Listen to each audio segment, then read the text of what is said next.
na segunda etapa, podemos considerar que se constitui pela busca histórica de uma sociedade racional enfocando os direitos humanos com o advento da dignidade humana, destacando-se um reverso, um recuo no âmbito dos direitos humanos, que se diz no século XIX e início do século XX. Tem-se a consolidação do modelo capitalista de produção.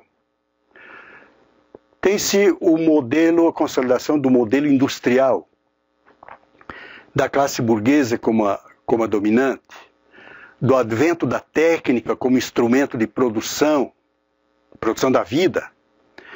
Mas, por outro lado, aparecem os seus males, os males da técnica, especialmente os males da própria técnica que vai para além dos direitos humanos.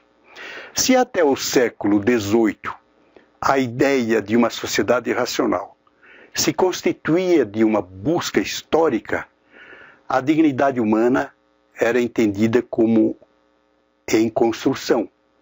Com a consolidação do modelo industrial, esta busca passa a ser a construção da ordem, muda de foco. Segundo o pensador francês Saint-Simon, com a consolidação da sociedade industrial, o princípio de uma sociedade racional passa a se constituir na relação entre a ciência, a qual leva à elaboração da técnica, a técnica, a qual leva à indústria. E esta relação entre a ciência, a técnica e a indústria seria a ordem. Não mais um projeto que se buscava, mas um projeto em consolidação.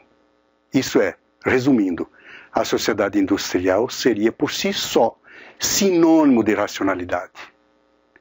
Esta ideia deu sustentabilidade à filosofia positiva de Augusto Comte, a qual passou a dar sustentação teórica aos modelos e regras sociais e institucionais a partir do século XIX. Com isto, consolida-se a relação capitalista, com base na evolução técnica, como racionalidade, como sinônimo de racionalidade. Mas, por outro lado, aguça-se os conflitos entre trabalho e capital. A técnica que chega ao iluminismo como a ideia da redenção humana e no industrialismo como ordem e progresso, passa a se constituir de exploração do homem pelo homem, contrariando os preceitos da dignidade humana. Mas, muito mais grave ainda, a técnica a serviço da devastação da dignidade humana com a Primeira e a Segunda Guerra Mundial, entre outros fenômenos que ocorreram naquele momento histórico. Na Primeira Guerra Mundial, ocorrida entre 1914 a 1918, mais de 9 milhões de combatentes foram mortos, em grande parte por causa dos avanços tecnológicos. Na Segunda Guerra Mundial, ocorrida entre 1939 a 1945, quando se teve mais de 70 milhões de mortos. O fenômeno das bombas atômicas sobre as cidades japonesas de Hiroshima e Nagasaki chama a atenção desse desastre sobre a dignidade humana graças à técnica. Algumas repercussões importantes ocorreram nesta época como reação a esse desastre da técnica em nome da ordem e do progresso. Uma importante repercussão se deu no mundo acadêmico, por exemplo, com a chamada teoria crítica, a chamada Escola de Frankfurt, ou o Instituto para a Pesquisa Social, na Universidade de Frankfurt, fundado no mês de junho de 1924, onde se reuniram um grupo de intelectuais, filósofos, sociólogos, psicólogos, etc., para discutir o reverso dos direitos humanos a partir do progresso técnico da sociedade industrial, assim como a própria epistemologia da ciência moderna com base na ciência da natureza. Para além das repercussões acadêmicas importantes, certamente importantes repercussões internacionais ocorreram em torno desta crise humanitária. Em primeiro lugar, certamente, como resultado disso tudo, nasce a ONU, Organização das Nações Unidas, em 1945. A ONU é uma organização constituída por governos da maioria dos países do mundo. Trata-se da maior organização internacional, cujo objetivo é criar e colocar em prática mecanismos que possibilitam a segurança internacional, o desenvolvimento econômico, definição de leis internacionais, respeito aos direitos humanos e o progresso social.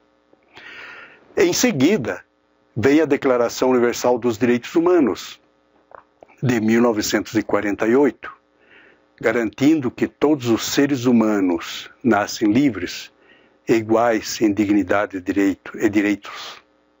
São dotados de razão e consciência e devem agir uns para com os outros no espírito de fraternidade. A partir dessa institucionalização dos direitos humanos, muitas outras institucionalização, muitas outras leis a cada país signatário elaborou. Como, por exemplo, nós temos ainda a Conferência Internacional de Direitos Humanos de Teherã, de 1968, Conferência Mundial de Direitos Humanos de Viena, em 1993, Convenção Internacional para a Eliminação de Todas as Formas de Discriminação Racial, adotada pela ONU em 1965, entrando em vigor em 1969. Conclui-se, portanto, que nessa etapa do século XIX e início do século XX, se constituiu de um reverso no que se refere à conquista dos direitos da dignidade humana.